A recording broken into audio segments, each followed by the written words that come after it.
ኤስኳር ዝበሃል ትካል ንሕበር ምምሕድራት ከባብን ዞባታትን ሽወደን ንኾሙናት ዝሕግዝን ዝውክልን ትካል ማለት እዩ። መንግስትን እዚ ትካልን ኣብ ስምምዕ በፂሖም ካብ ሓምለ ዕለት 1/2026 ጀሚሩ ደገፍ እቶት ዝረኽቡ ሰባት ኣብ ንጥፈታት ከም ልምምድ ወይ ካልእ ምስ ስራሕ ዝተኣሳሰር ዕማማት ክሳተፉ ክግደዱ እዮም።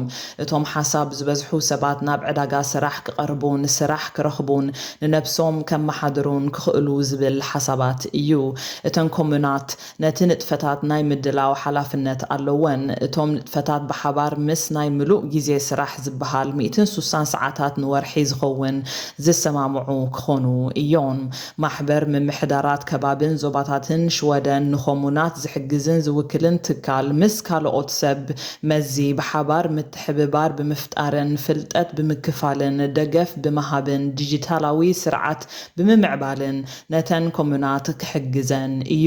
እቲ ስምምዕ ን2026-27 ዝምልከት ኮይኑ መንግስቲ ነቲ ስራሕ ንምድጋፍ ኣብ 2026 5 ሚልዮን ክሩኑር ክህብ እዩ።